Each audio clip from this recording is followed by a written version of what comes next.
One night, a young evangelist asked Yeshua about anger. His answer didn't just condemn it, it diagnosed it as a spiritual emergency. Come and walk with me and discover this part of the story.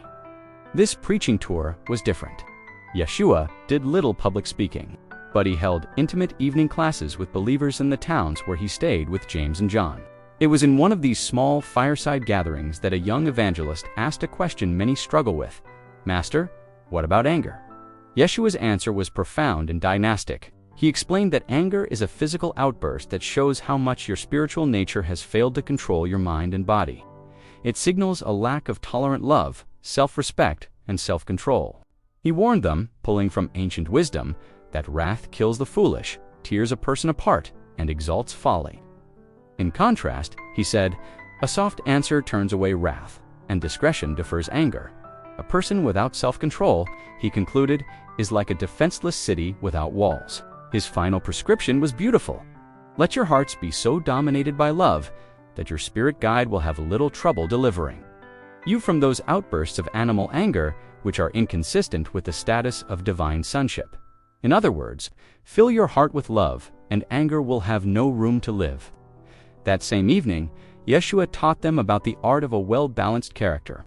He acknowledged that people need to master a craft to make a living, but he warned against becoming over-specialized, narrow-minded, or limited in life. He pointed out a deep truth. Any virtue, if taken to an extreme, can become a vice. He gave examples. Too much sympathy can lead to emotional instability.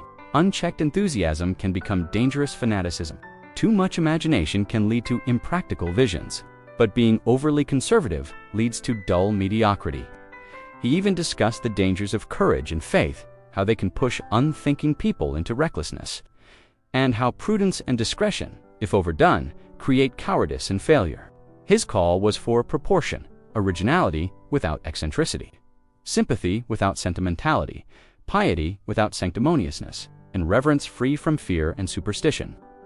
But what impressed his listeners most wasn't just his words, it was his life. He lived under constant stress, traps, and attacks from enemies, yet he never wavered. Wise men tried to trip him in debate, but his answers were always enlightening and final. His enemies used every false and unfair tactic, yet he never resorted to ignoble methods. He was the living example of the balanced, poised, and unconquerable character he taught. He ended with a call to a broad life. While we must work, we should also cultivate wide cultural familiarity. Truly educated people seek to understand the lives and experiences of their fellow human beings. Which of Yeshua's warnings about balance hits home for you? Are you prone to too much enthusiasm, too much caution, or something else? Share your struggle. We're all learning balance together. Appreciate your time for walking with me today. Always remember, let us walk this path together, heart to heart. Remembering our shared truth, we are one family in the fatherhood of God, and one community in the brotherhood of men. See you again tomorrow. Take care, and God bless.